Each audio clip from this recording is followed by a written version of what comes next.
Mapagpalang gabi pong muli mga kapatid, mga kasama, kaibigan. Tayo po ay nagpapatuloy sa ating talakayan, sa ating pag-aaral ng salita ng Panginoon dito nga po sa ating daily live devotion buhat sa Touching Lives Christian Church dito sa Santo Tomas, Batangas.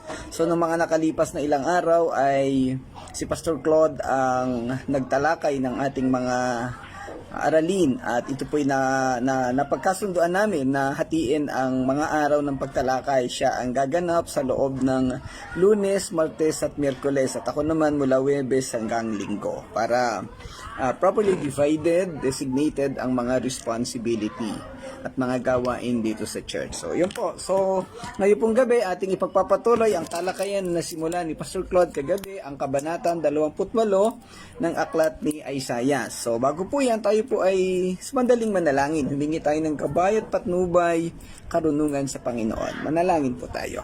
O Ama naming Diyos na dakila sa lahat, maraming salamat po sa patuloy na pagsama at paggabay mo sa amin, sa pagkakaloob mo ng napakadakilang oras at panahon upang kami makapagtalakay, makapag-aral ng iyong salita.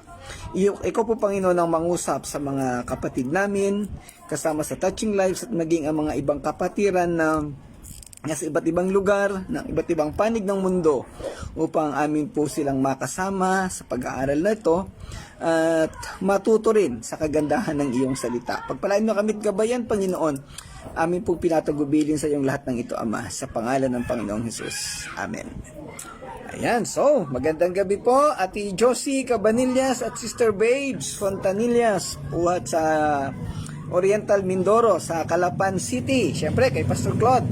Ayan, so tayo nga po ay magpapatuloy sa ating pag-aaral sa gabi pong ito.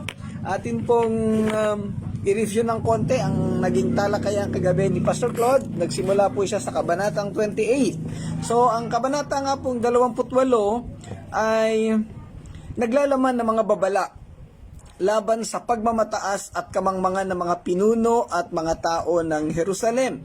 So, ito po yung sitwasyon kung saan o kung kailan ang mga tao, mga Israelita sa Jerusalem at sa Samaria, sa Ephraim, yung binabanggit na lugar na Ephraim, ay nagsamantala sa kanilang mga responsibilidad o sa kanilang otoridad. Hindi nila ginampanan ng maayos ang kanilang trabaho, ang kanilang gawain.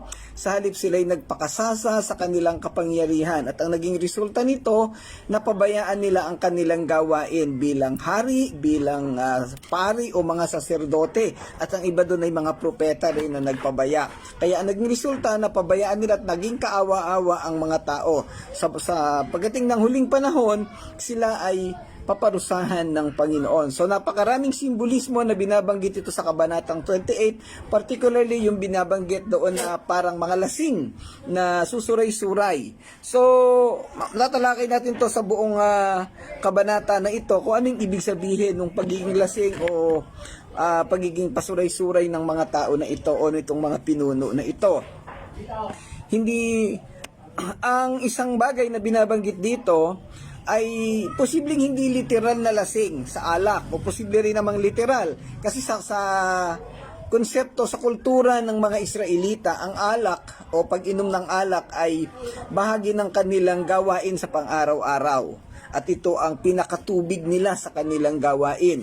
Pwede rin namang ito'y tumutukoy sa kanilang sistema ng pamumuhay o pamamahala na wala sila sa eksaktong kaisipan ng kanilang responsibilidad, na tila sila'y mga lasing na hindi nauunawaan ng mga sinasabi sa kanila, ang mga instruction ng Diyos at ang kaya hindi nila nagagawa ang kanilang mga tungkulin. So, sa literal na sitwasyon natin ngayon, siguro pag may nakita tayong lasing, alam natin na sila'y pasuray-suray, wala silang ginagawa, hindi nila alam kung anong ginagawa nila at ang katwiran nga nila ay wala sila sa sariling katinuan. So posibleng yung yung description na iyon ng isang taong lasing, ito yung sitwasyon ng mga namumuno doon sa Israel during that time, na wala sila sa sarili nilang katinuan dahil sila ay nagugumong doon sa kanilang kapangyarihan, doon sa power at otoridad na mayroon sila. Masyado silang naging mapagmataas, hindi nila nakita yung kaayusan ng sistema na pinagagawa sa kanila ni Yahweh. Kaya ang resulta, napabayaan nila ang kanilang tungkulin at nahirapan ang mga mamamayan sa Israel. Bandang huli, sila ay pinarusahan ng Diyos. Kaya ang isang nangyari dito, yung mga tao ay natutong sumamba sa mga Diyos-Diyosan at nahumaling doon sa pagsamba sa mga Diyos-Diyosan. Bakit? Kasi walang gumagabay sa kanila at walang nagtuturo sa kanila. Dahilan, sumusukat din ito sa kanilang kamangmangan at pagiging pabaya sa kanilang mga tungkulin. Ang mga mamamayan ng Israel ay naghihirap, kaya sila mismo ay isusumpa ni Yahweh at parurusahan sa kanilang kapayapaan. Sa huli, gaya ng ibang propesiya, hahantong sa paghatol at isang tawag na magtiwala sa karunungan at lakas ng Diyos. So makikita natin dito, nagkamali yung mga pinuno ng Israel, napabayaan ang mga tao, nagkasala ang mga tao, kaya silang lahat ay parurusahan ng Diyos. Pero alam na nating lahat na sa dulo ng parusa ng Diyos, meron laging restoration at mayroong pagtatama. Ayan po ating tutungayan sa kabanatang ito. Magandang gabi kay Tess. Salamat sa pagsama.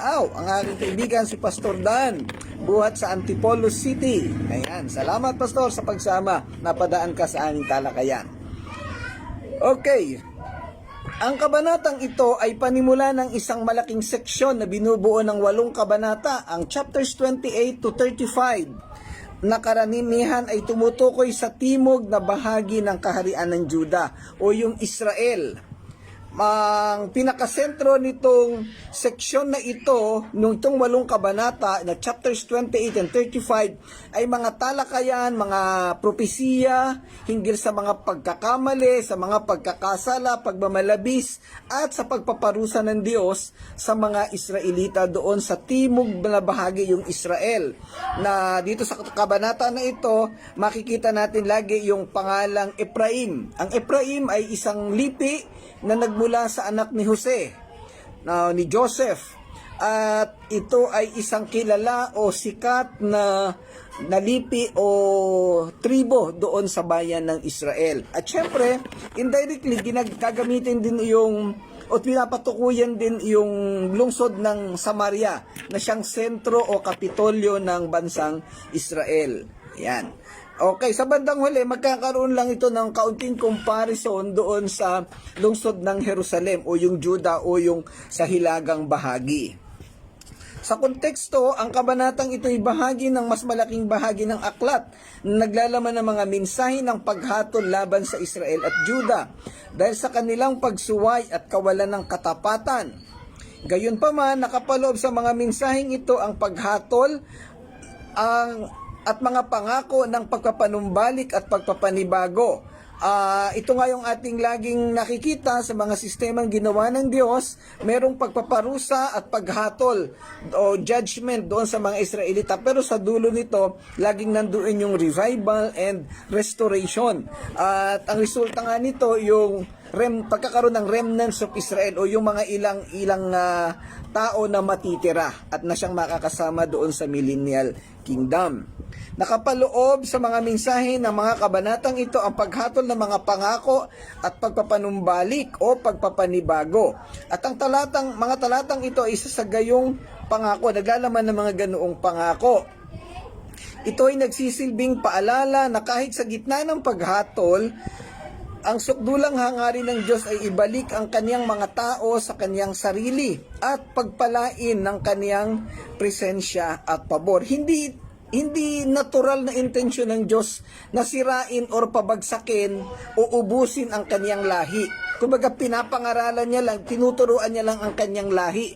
Kaya sapagkat sa pagtuturo, alam nating lahat, chiseling, pruning, may masakit na sitwasyon na tayong mararanasan dahil tayo tinuturuan. Kaya ang resulta naman ito, yung mga susunod na lahi ay matututo na. Kung ating maalala, doon sa wilderness, yung mga orihinal na Israelita na lumabas sa Ehipto, wala ni isa man sa kanila na nakarating doon sa lupang Kanaan, maliban kay Joshua at yung mga ilang tao lang. The rest of the citizens, mga Israelita ay nangamatay. Ang nakatawid dyan sa lupang pangako ay mga apo o mga anak na lamang nitong mga tao na to. At ito ay binanggit doon sa mga talata sa bahaging iyon na talagang uubusin ni Yahweh ang lahi dahilan sa katigasan ng ulo nila.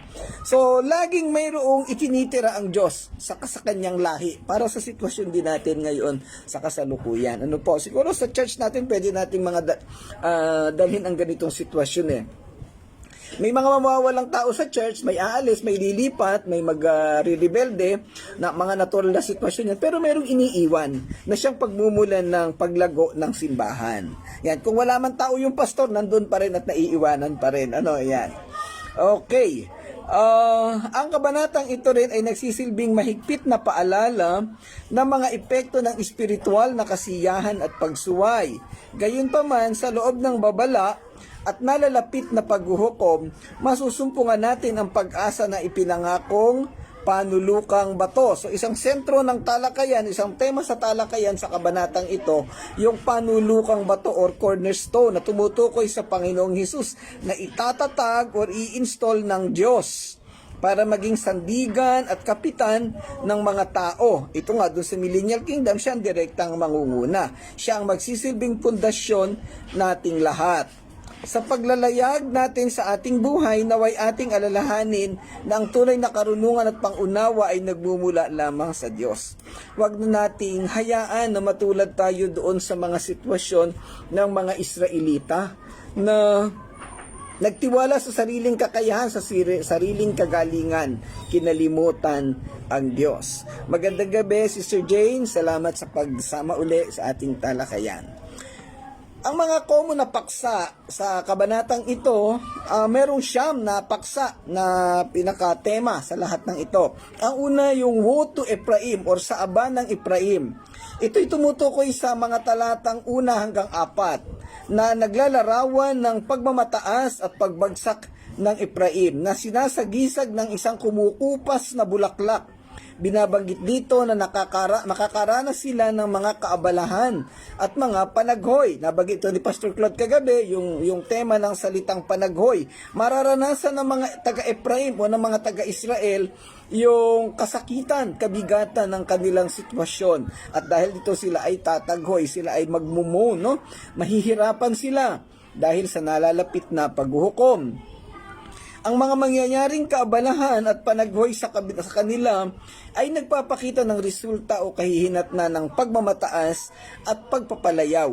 Yung maling pagtingin sa otoridad na mayroon sila, maling pagtanaw o pagdala ng kapangyarihan na mayroon sila. Kung ating maalala, particularly doon sa chapter 23, yung paghatol na ginawa ng Diyos sa Tiro at sa Sidon. Ang Tiro ay napakayamang bayan, syudad, pero masyadong naging mapagmalaki at mayabang dahilan sa kanilang kayamanan, kapangyarihan at impluensya. Magandang gabi, Sister Irene. Salamat sa pagsama uli. Yan. Bukod doon sa sitwasyon sa aba o sa panaghoy kaabalahan ng Ephraim, tinatalakay din sa kabanatang ito ang lakas at kagandahan ng Panginoon. Sa talatang 5 hanggang 6, ang Panginoon ay nilarawan bilang isang korona ng kaluwalhatian o yung tinatawag nating diadem. Nagpapakita ng kagandahan para sa labi ng kaniyang mga tao. At yung salitang Hebreo na ateret o kaya ay korona, tumutukoy ito sa kaluwalhatian at kagandahan ng Diyos. And then, yung paghuhukom sa mga lasenggo, ang mga sumunod na talakayan na talata ay tumutukoy sa judgment of the drunkards. Yung mga propeta, yung mga hari na walang ginawa kundi uminom ng alak, masyado nilang na-enjoy ang kanilang pamumuhay.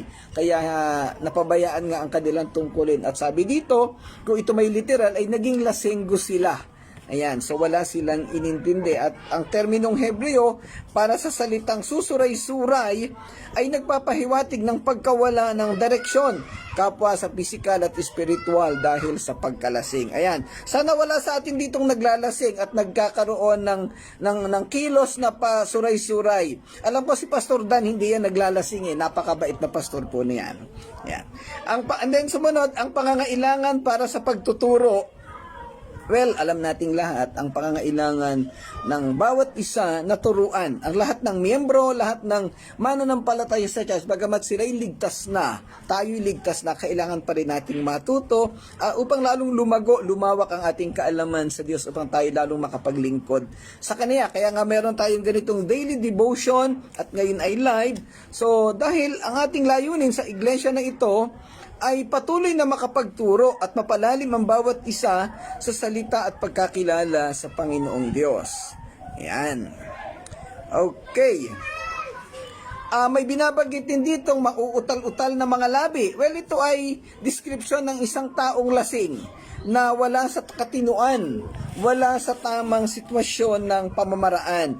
Pwedeng ang kanyang utak ay natabunan ng iba't ibang pag-iisip, kaya ganoon siyang magsalita. Again, ito po ay posibleng hindi literal na nangyayari, posibleng ito ay description ng sistema ng pamamahala o paghusga ng mga pinuno ng Ephraim o ng Israel. And then, binanggit din ang tipan ng kamatayan na nagpapahayag ng pag-akusa sa mga pinuno ng Jerusalem ng pakikipagtipan sa kamatayan. Definitely, ito yung resulta ng kanilang pagtalikod sa Diyos. And then, ang isa sa pinakamaganda, magandang gabi, Christine. Salamat sa pagsama. Ang isang pinakamagandang tema na tinatalakay sa kabanatang ito, yung pagtatatag ng batong panulukan sa Sayon. Ito ay pinakilala sa talatang 16, kung saan ang propesiya ng batong panulok ay tumutukoy sa isang pundasyong inilatag ng Diyos. Ang terminong Hebreo para sa panulok na bato ay pina, na sumasagisag sa katatagan at pagiging maaasahan na nagtuturo sa Mesiyas bilang sukdulang pundasyon ng pananampalataya. So tatalakayin natin ng detalyado yan sa loob ng kabanata na ito. Pangwalo, yung tema ng katarungan at katuwiran ng Diyos. Ito'y naglalarawan sa katarungan ng Diyos bilang isang panukat na linya at katuwiran bilang isang tuwid na linya. Yung salitang mispat na tumutukoy sa katarungan at katuwiran ay nagpapakita ng sistema at pamamaraan ng Diyos na dapat nasundin ng mga mananampalataya at ng mga propeta. Kaya lang bumagsak yung mga saserdote at hari nung kapanahonan na yun. Kung ating maaalala, sa Israel, I think kung ako nagkakamali, may 19 na hari ba na itatag doon o tumayo. Wala ni isa man sa kanila na naging kalugod-lugod kay Yahweh. Lahat ay sumamba sa Diyos-Diyosan, lahat ay naghimagsik. Kaya talaga namang grabe ang sama ng loob sa kanila ng Diyos. Ayan. And finally, tinalakay ang parabola ng magsasaka o yung agrikultura. Sa huling bahagi ng kabanata ay gumamit ng mga imaheng pang-agrikultura upang ilarawan ang karunungan at layunin ng Diyos sa kaniyang mga aksyon. Ang salitang Hebreo para sa pagtuturo ay muzar, na tinalakay sa talatang 26 at nagbibigay diin sa kahalagahan ng banal na patnubay sa pag-unawa ng mga daan sa Diyos. So ang lahat ng detalye na yan o overview ay tatalakayin natin ng detalyado pag pumasok tayo sa iba't ibang talata ng kabanatang ito. Yan, napakasarap pag-aralan at napakalawak ng itinuturo nito. Sumasakop ang kabanatang ito sa kabutihan ng Diyos at sa kaniyang parehas na paghusga sa mga taong tumatalikod sa Kanya. At tinuturo din dito yung naging pagwawalang bahala ng mga Israelita. Kaya sila ay pinarusahan ng Diyos. Pero gagaya ng binabanggit natin dati, ay tinatalakay dito rin ang restoration na ibinibigay ng Diyos sa kanilang mga tao o sa mga tao na sumusunod sa Kanya. Hindi hahayaan ng Diyos na sila ay mapahamak o maubos ang lahi. Okay, may 3 uri ng tao na tinatalakay o binabanggit sa kabanatang ito. Ang una yung Ephraim na sumisimbolo sa bayan ng Israel o doon sa timog bahagi. Ang Ephraim ay kadalasang ginagamit upang tukuyin ang hilagang kaharian ng Israel na pinangalan sa isa sa mga tribo na nagmula kay Joseph. Kung ating maalala, bago mamatay si si Jacob, binasbasan niya yung dalawang anak ni Joseph, si Manase at saka si Ephraim, at kinonsider ito na legal na kasama doon sa mga tribo, doon sa 12 tribes of Israel. Yan, ngayon dito sa pagtalakay natin dito, yung tribo ng Ephraim ay isang maunlad na bayan at kalimitan ay ginagamit na representative o representation ng bansang Israel. Yan. Yung Samaria, bagamat hindi ito tahasang pinangalanan sa kabanatang ito, indirectly, ang lahat ng tinutukoy sa kabanatang ito ay tumutukoy sa Samaria, na kapitolyo ng bansang Israel. Naandun ang sentro, naandun ang siguro opisina o sentro ng pamamahala sa bayang Israel.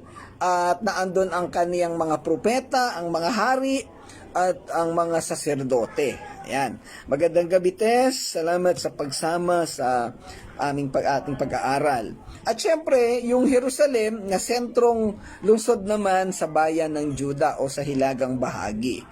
Ayan. Ayan naman, ang Jerusalem naman, diyan matatagpuan yung templo ng Diyos at sentrong pagsamba ng pagpupuri. Tinatawag ding City of David, yung Jerusalem. Sa kasalukuyang panahon, yung sentrong Jerusalem, ito yung sentro ng Israel o yung part ng Juda, no?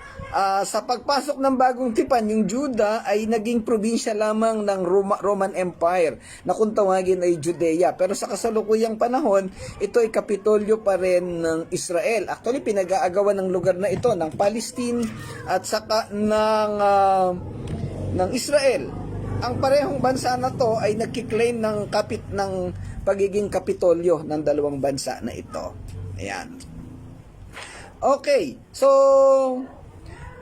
talakayin natin ng iba't ibang application ng kabanatang ito sa iba't ibang bahagi ng Biblia. Merong 3 talata na related sa kabuuan ng chapter 28. Ang una, mababasa natin sa unang Pedro chapter 2 verses 6 to 7. Tinutukoy ng talatang ito ang Isaiah chapter 28 verse 16 na nagpapatunay kay Kristo bilang batong panulukan at pundasyon ng ating pananampalataya. Ang sinasabi sa unang Pedro chapter 2 verse 6 to 7, sapagkat sinasabi ng kasulatan, tingnan ninyo, inilalagay ko sa Zion ang isang batong panulukan, pinili at mahalaga. Hindi mapapahiya ang sinumang sumasampalataya sa kaniya. Sa verse 7, kaya nga mahalaga siya sa inyong mga sumasampalataya sa kanya, ngunit sa mga hindi sumasampalataya natutupad ang mga ito. Ang batong itinakwil ng mga tagapagtayo ng bahay ang siyang naging batong pundasyon. Magandang gabi kay kapatid Geraldine Lasap at syempre kay Brother Edgar Tagig.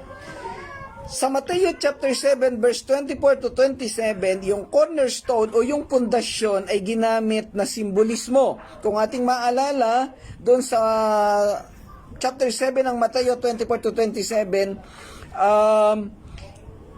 pinagkumpara doon yung dalawang uri ng pundasyon, yung buhangin at bato, malapad na bato. At pag ikaw ay nag-aaral ng salita ng Panginoon at inilalapat mo ito sa iyong buhay, ang iyong pundasyon ay tila bato na matibay. Pag umulan ng malakas at bumaha, hindi madadala. Mananatili ka doon.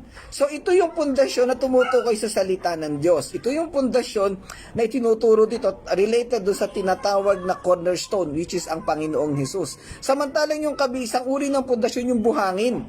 Alam naman natin yung buhangin. Siguro ang iba sa atin ay gumagawa ng mga kastilyo o yung mga bahay-bahayan sa dagat.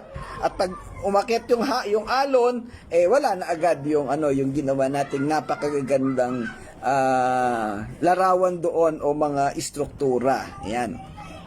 So ang pundasyon na dapat na magkaroon tayong lahat ay ang salita ng Panginoon o ang Panginoong Hesus mismo. Ayan. At panghuli, yung Kawikaan chapter 3 verses 5 and 6. Hinihikayat nito ang pagtitiwala sa Panginoon sa halip na umasa sa ating sariling pangunawa, na umaayon sa tawag sa pagpapakumbaba sa Isaiah. Sabi doon sa verse 5 and 6, kay Yahweh ka magtiwala, buong puso at lubusan, at huwag kang mananangan sa sariling karunungan. Sa lahat ng iyong gawain, siya nga'y alalahanin upang ikay patnubayan sa iyong mga tatahakin. Okay, so ang kabanatang 28 ay tumutukoy sa pangkalahatang sitwasyon ng Ephraim o ng bansang Israel, na kung saan ang mga tagapanguna ay nagmalabis sa kanilang tungkulin. Sila ay nagumon sa mga maling sistema ng pamumuhay, ng pamamahala, yung mali ang application nila ng authority o ng kapangyarihan. Kaya nangyari, hindi nila nagampanan ng kanilang trabaho at napabayaan nila ito, pati mga tao tuloy ay nahirapan at nadala doon sa sitwasyon ng pagsamba sa mga Diyos-Diyosan. Ayan. So talakayin natin isa-isa ang mga talata. Sa talatang isa, ang sabi dito, kawawa ang Israel sapagkat naglalaho na ang kanyang karangalan. Parang kumukupas na kagandahan ng bulaklak sa ulo ng mga lasenggong pinuno. May pabango nga sila sa ulo, ngunit animoy patay na nakahiga dahil sa kalasingan. Who took the crown of pride to the drunkards of Ephraim, whose glorious beauty is fading flower, which are on the head of the fat valleys of them that are overcome with wine. Ang talatang ito ay nagpapahayag ng pagbagsak ng bayan ng Ephraim, bunga ng kanilang maling pag-uugali at pagtingin kay Yahweh. Ang korona ng karangalan na binabanggit sa King James o karangalan naman sa karangalan lamang ang ginamit sa Magandang Balita, Biblia. Sa King James ginamit yung korona ng karangalan, yung diadem, ay nagpapahiwatig ng mapagmataas na ugali. Subalit sa huli ay kukupas at malalanta na tulad ng isang bulaklak. Mawawala o maglalaho ang karangalan nito. So, ang ipinapakita ng talatang ito, yung kapangyarihan, yung kasikatan at karangalan ng Israel, na talaga namang ginawa ng Diyos na napakaganda nila, kaakit-akit. Lahat ng mga bayan sa paligid ay natatakot sa kanila at natutuwa dahil sa kanilang kaningningan. Kasi nga sila ay pinili ng Diyos. Kaya lang, lagay na binabanggit natin kanina pa, nasobrahan sila sa pagtingin sa kanilang kapangyarihan, naging mataas. Kaya ang bandang huli, binabanggit dito yung sila ay parang kumukupas na kagandahan ng bulaklak sa ulo ng lasenggong pinuno. Alam naman natin yung bulaklak, after 2 to 3 days, malalanta na yan eh. Kahit yan ilagay mo sa mga tubig, mamamatay at mamamatay pa rin yan kasi wala iyang ugat. Ayan. So, ganon. Ang sinisimbolo nito, yung karangalan ng Israel ay maglalaho, tatanggalin ng Diyos. So ano ang practical na application nito sa ating buhay? Kapatid ko, ikaw ay sikat na sikat ngayon, kung ikaw ay matalino, kung mayroon kang karangalan, tapos ikaw ay nagmamalabis, nagmamayabang, baka dumating ka na lang sa isang araw, magising ka na lang na wala na ang iyong kasikatan. Kung ikay mayaman, tapos nagiging napakamata pobre mo o gumagawa ka ng mali, nagmamaliit ka ng mga tao, baka dumating ang isang araw na wala ang iyong kayamanan. Kaya mag-ingat, manatili tayo dun sa tamang sistema ng buhay, tamang pamamaraan kung saan ang sinusunod natin ay ang pamamaraan ng Diyos. Ayan. Yun ang tinutukoy ng talatang isa, na mawawala ang kanilang karangalan at sila ay mamumuhay ng isang ordinaryong tao na babagsak dahil sa kanilang kamangmangan o kahangalan. Yung doon sa panimula ng aklat ng Kawikaan, tinalakay natin din yung salitang mga hangal o mga mangmang. Ito yung mga taong nag-aakala na marunong sila at magagaling. Pero sa totoo lang, wala naman silang alam kasi hindi nila totally nauunawaan ang Diyos. At sa aklat ng Mateo, yung mga taong nag-aakala na sila'y mananampalataya at papasok sa langit at gumagawa ng mga bagay-bagay na akala nila'y nakakalugod sa Diyos, at totoo lang sila ay mga hangal. Nakakalungkot sa ating kapanahunan ngayon, maraming mga tao nag-aakala na sila ay magagaling, sila ay kalugod-lugod sa Diyos, pero sa totoo lang ay pawang kahangalan ang kanilang ginagawa. Hindi nila nauunawaan ang totoong mensahe ng Panginoon at totoong nilalaman ng Biblia. Kaya na, mga kapatid, mga kaibigan, napaka-importante na patuloy tayong mag-aral ng salita ng Diyos ng Biblia upang maunawaan natin ang nilalaman nito at ang talagang naisin at disenyo ng Diyos sa ating mga buhay. Ang tunay na karunungan ay nagmumula lamang sa Diyos. Sabi nga doon, the fear of the Lord is the beginning of wisdom. Napon? Kung tayo ay nagmamalaking marunong, magaling, matalino, ay tapos malayo tayo sa Panginoon, nako, mag-ingat po tayo. Tanggalin na po natin yan. Doon lang tayo kumawak sa katalinahan na nagmumula sa Panginoon. Ako po ay namuhay sa ganyang uri ng karunungan for so many years. Nandiyan si Tess, kilala niya na ako. Yung kayabangan, pagiging mapagmalaki, hindi na ako naniniwala sa Diyos. Yun po yung buhay ko noon. Pero sa biyaya at gabay ng Panginoon, dinala niya kami sa isang maayos na lugar hanggang sa makilala ko siya, ng pamilya ko. At ito, sa ngayon ay naglilingkod at nagtuturo ng salita ng Panginoon. Mga kapatid, wag na nating panghawakan yung sariling karunungan at sariling kagalingan. Kasi ay walang magagawa ito. Darating ang panahon kagaya ng Ephraim, ang karangalan na mayroon tayo ay magiging kagaya ng isang bulaklak sa ating ulo. Bakit sa ulo nilagay? Kasi nga kataasan. Nga po, magiging katulad ito ng bulaklak na pagkaraan ng ilang panahon, ilang araw ay malalanta. At sasadsad tayo doon sa sitwasyon na wala tayong maipagmamalaki. Dahil tayong lahat ay mga hangal. Ayan po. So wag nating hayaan na bumagsak tayo doon. Manumbalik tayo sa Panginoon. Sa talatang 2, sinasabi dito, narito may inihanda na ang Panginoon, isang taong malakas at makapangyarihan. Sinlakas ito ng isang mapaminsalang bagyo, taglay ang malakas na hangin, ulan at rumaragasang baha upang palubugin ang buong lupa.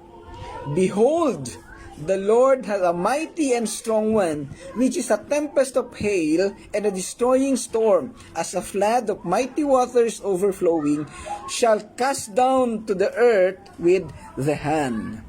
Ang talatang ito ay naglalaman ng propesiya laban sa Ephraim or Israel. Ipinapakita sa talatang ito na ang Panginoon ay gagamit ng malakas na puwersa tulad ng mapangwasak na bagyo ng yelo o baha, hailstorm or flood, upang ibagsak ang pagmamataas ng bayan ng Ephraim o ang hilagang kaharian ng Israel. Magandang gabi, Kevin. Salamat at napadaan ka sa aming talakayan. Yan.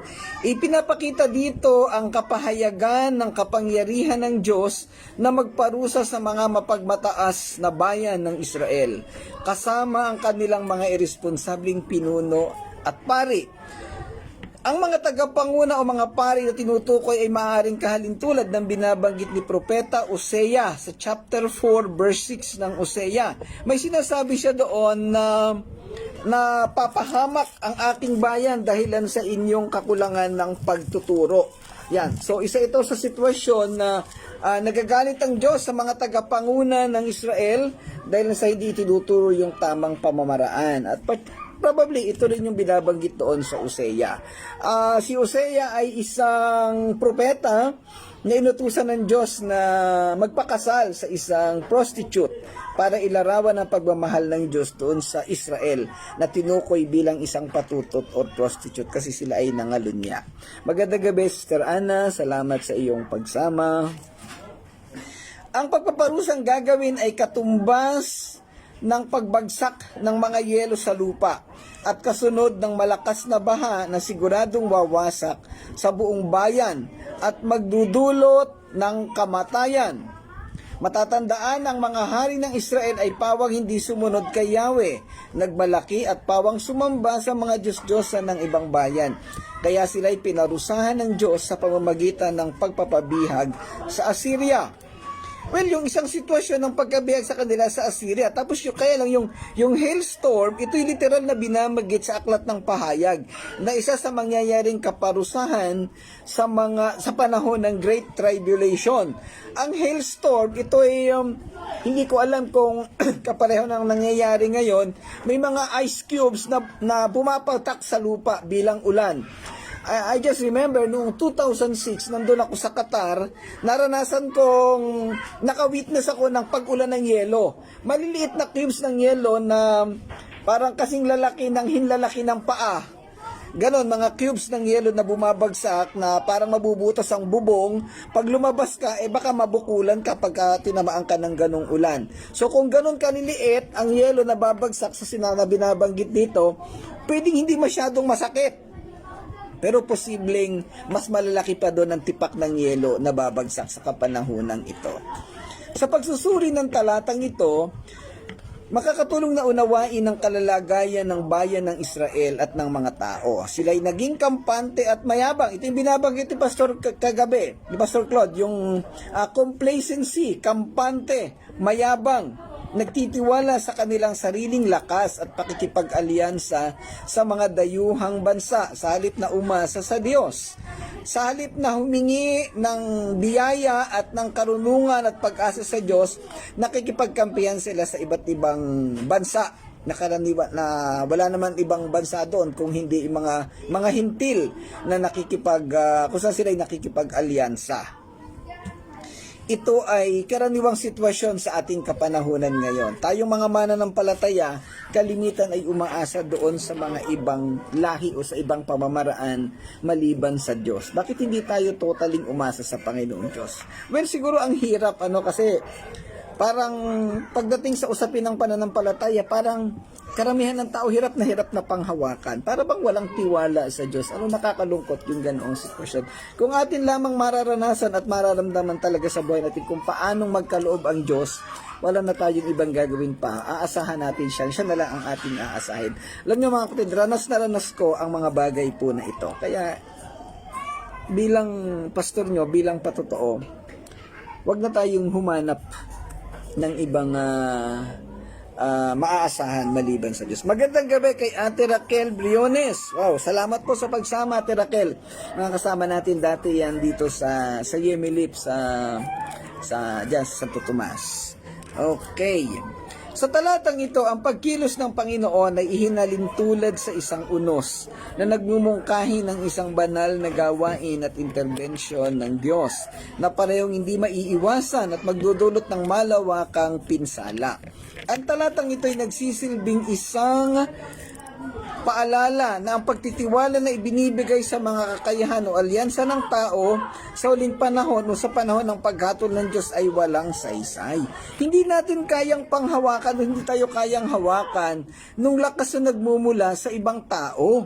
Wala naman niyang kakayahan. At ito'y nakita na natin doon sa kabanatang 13 hanggang 23 kung saan ang mga Israelita ay umasa sa Ehipto, umasa sa Ethiopia at sa iba't ibang bayan. Pero bandang huli, yung mismong inaasahan nila ay pinabagsak ng Diyos. So sa ating kapanahonan ngayon mga kapatid, focus tayo sa Panginoong Hesus, sa Panginoong Diyos lamang.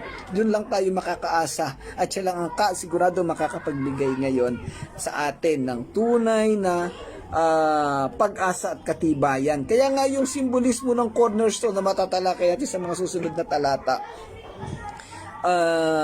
ito yung Panginoong Hesus at sa Kanya lamang tayo makakaasa sa lahat ng ating pangangailangan. Kung tayo namumroblema, kung tayo may kabigatan, dalhin natin sa Kanya at siya magbibigay sa atin ng solusyon sa lahat ng bagay.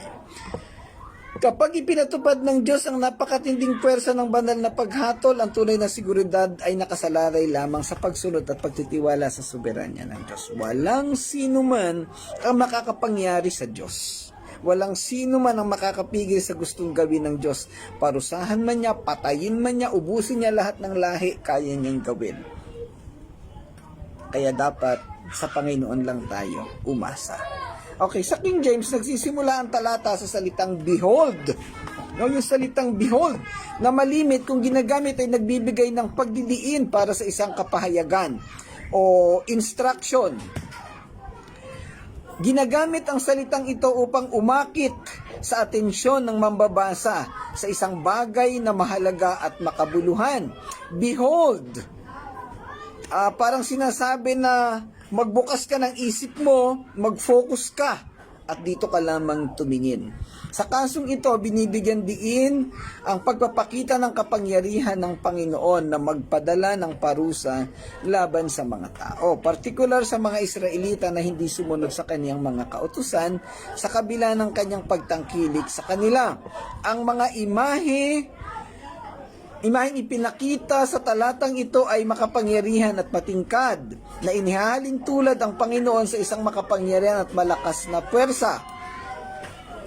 Ang puwersang ito ay inihahambing sa isang bagyo ng yelo o granizo,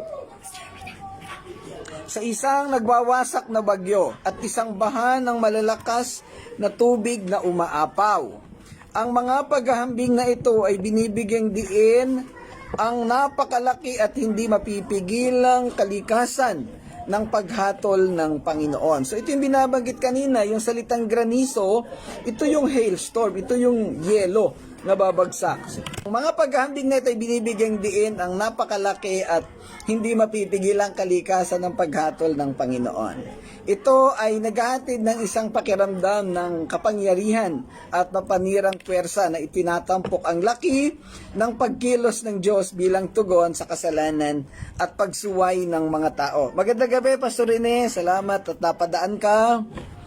Ang imahe ng granizo, bagyo at tubig ay bumabaha ay sumasagisag din sa mabilis at malanghumpay na kalikasan ng paghatol ng Diyos. Yan. Ang mga natural na elementong ito ay lampas sa kontrol ng tao at maaaring magdulot ng malawakang pagkawasak. Sa katulad na paraan, kapag kumilos ang Panginoon, ang kaniyang paghatol ay magiging mabilis at hindi mapipigilan. At ito ay magdadala ng malalim na kahihinatnan. Ito ay nagsisilbing babala sa mga tao na magsisi at manumbalik sa Panginoon bago pa maging huli ang lahat. Ayan. Again, yung pag-ulan ng granizo o yung hailstorm, yung bagyo, yung tubig, ito'y simbolismo na binibigay dito na tumutukoy sa kaparusahan na ibibigay ng Diyos sa mundo. Well, kung ito man ay literal na nangyari sa panahon ng Israel o doon sa huling panahon, sa Great Tribulation, ang tinutukoy lang nito ay kaparusahan na ibapataw ng Diyos sa mga taong hindi sumusunod sa Kanya. Kaya tayo ay mag-isip-isip sa panahon natin ngayon. Alam na natin ang tama, napakarami na nating narinig, napakarami na nating nabasa. Huwag na tayong mag-atubili pa para maranasan natin ang kapayapaan, hindi lang sa buhay na ito, kung hindi doon sa buhay na walang hanggan. Ang imahe ng makapangyarihan at malakas sa talatang ito ay maaari ding bigyang kahulugan bilang foreshadowing o imahe ng Panginoong Hesus na madalas na inilarawan bilang isang makapangyarihan at makapangyarihang figura sa bagong tipan. Bilang mga Kristiyano, naniniwala tayo na ang Panginoong Hesus ay babalik balang araw upang hatulan ang mundo ng may katuwiran at katotohanan. Sa makatuwid, ang talatang ito ay nagsisilbing isang paalala ng sukdulang otoridad at soberanya ng Diyos. Gayon din ang panawagan na pakinggan ang kanyang babala at bumaling sa kanya sa pagsisisi. Ang sitwasyong ito ng pagpaparusa ng Diyos sa pamamagitan ng Panginoong Hesus ay mangyayari sa panahon ng matinding kapighatian o Great Tribulation. Ito yung mararanasan nating lahat kung tayo hindi mananampalataya sa Panginoong Diyos, kung hindi tayo susunod sa kanyang mga tagubilin sa atin, sa Biblia at sa mga tinuturo sa ating mga iglesia. Napaka-importante ng totoong pananampalataya. Yung pagpunta mo sa simbahan, yung pagbabasa mo ng Bible o nagdadasal ka o nananalangin, kapatid, baliwala yan kung wala yung tunay na pananampalataya. Again, ikukot ko lang Matthew chapter 7 verses 21 to 23. Marami doon nagsasabi na sila'y nagpalayas ng mga demonyo, gumawa ng mabubuting bagay para sa Panginoon, pero wala sila ng pundasyon ng totoong pananampalataya. Kaya nung bandang huli sila ay pinalayas ng Panginoon dahil hindi nila sila kilala. Kapatid, kilala mo ang Panginoon, pero ang tanong, kilala ka ba niya? Ayan, so, kayo na po yung sumagot. At ito yung pagkakataon para i-reassess natin, i-re-evaluate natin ang ating mga buhay sa harapan ng Panginoong Diyos. Ano bang pananampalataya ang mayroon tayo? Yan. So atin pong alamin at ating unawain ang mga bagay na ito sa ating buhay bilang isang Kristiyano o bilang isang mananampalataya. Ang lahat ng ating ginagawang ito, pag-aaral, pagsimba, pag-awit, pagsama sa gawaing pagmimisyon, minsan mababaliwala lahat po yan pagka wala tayo ng pundasyon. Pag hindi tayo nakadugtong doon sa batong panulukan o doon sa Panginoong Hesus mismo. Well, unahan ko na po, yung simbolismo ng cornerstone, ito yung pundasyon ng bahay. Ito yung haligi. Ang lahat ng bahagi ng bahay ay doon nakadugtong. Pag mayroong isang bahagi ng bahay na hindi nakadugtong doon sa haligi o sa cornerstone, pwede itong bumagsak. At ganoon po tayo. Nakadugtong ba talaga tayo sa Panginoon? Kilala ba talaga tayo ng Panginoon? Meron ba talaga tayong kasiguraduhan ng buhay na walang hanggan? Ayan, so hanggang doon po muna, pansamantala, Brother BJ, medyo nahuli ka sa iyong pagsama, but salamat pa rin po. Yan. Salamat sa pagsama. Ang Panginoon ay patuloy na nananawagan sa ating lahat. Ang misyon natin ay ibahagi ang Ebanghelyo sa lahat ng sulok ng mundo. Yung tatawag nating Great Commission. Pero, paano mo ibabahagi ang isang Ebanghelyo o yung kaligtasan kung ikaw mismo ay wala? Kaya i-check muna natin ang ating sarili. Lagi kong itinuturo at sinasabi yung salitang assessment. Let us always assess our faith. Totoo ba tayong mananampalataya? Totoo ba tayong may kasiguraduhan ng kaligtasan? Right there and then lamang natin magagawa ang ating mission. Baka minsan kaya tayo nabibigatan, kaya tayo nakakaranas ng mga depression or anxiety sa buhay natin dahil hindi sapat yung ating pananampalataya. Kapatid, alamin natin ang totoo. Nasaan ba talaga ang puso natin? Nasa ating pangangailangan. Sa isang devotion na, siguro sa mga susunod na araw, meron akong ginawang devotion, mahal mo ba talaga ang Panginoong Diyos? Mahal mo ba talaga ang Panginoong Hesus? O baka mahal mo lang siya dahil pinagpapala ka niya? Kaya minsan pagka hindi ka na nakaranas ng kaginhawahan, parang bagsak na ang iyong damdamin. Bagsak na, nagkakaroon ka na ng stress, anxiety o kung ano-ano pa. Kapatid, ang totoong Kristiyano, makaranas ka man ng problema at kabigatan dahil alam mong kasama mo ang Diyos, masaya pa rin ang buhay mo at mapayapa ka pa rin. Okay, so pansamantala, hanggang doon lang po muna ang ating talakayan sa gabi pong ito. Bukas ay itutuloy natin sa talatang 3 at talatang 4. Ayan, kasi medyo mahaba ito at 7:47 na medyo overtime tayo. So magpatuloy lang po tayong mag-aral ng salita ng Panginoon. Magpatuloy po kayong sumama. Welcome na welcome po lahat ng gustong mag-join sa aming talakayan, live devotion. Daily po ito from 7 p.m. onwards. At yung pong tinatalakay ang aklat ng Isaiah at ngayon po ay nasa chapter 28 po tayo. At ito po tuloy-tuloy natin gagawin hanggang sa hindi bumabalik ang Panginoon. Hanggang sa kaya na gawin, hanggang sa kayang gampanan, hanggang sa may lakas, hanggang nakakapagsalita. Kung ako man ay hindi ko na kayang magsalita at magturo, definitely may ibibigay ang Panginoon. Nandiyan si Pastor Claude, nandiyan ang ibang kasama dito sa Touching Lives para makasama natin magturo ng ganitong aralin. Salamat mga kapatid sa inyong pagsama. Sa ating pagwawakas, tayo po ay dumulog at manalangin sa Panginoon. Ama naming Diyos na dakila sa lahat, maraming salamat po sa gabi pong ito. Sa pagkakaloob mo ng oras na ito at kami po'y nakapagtalakay ng mga talata mo. Salamat dakilang Diyos. Ikaw po ang patuloy na gumabay sa aming lahat, lalo na po ang mga nakasama namin sa talakayan, ang nakapakinig. Nawa Panginoon ay maunawaan ng bawat isa at patuloy na lumalim ang pagkakilala at paglilingkod sa iyo. Pagpalain mo po kaming lahat, Panginoon, at makapagpatuloy ang gawain na ito sa mga susunod pa pong araw. Pinapagubaya po namin, tinatagubilin sa iyo ang lahat ng ito, Ama, sa pangalan ng Panginoong Hesus. Amen. Amen.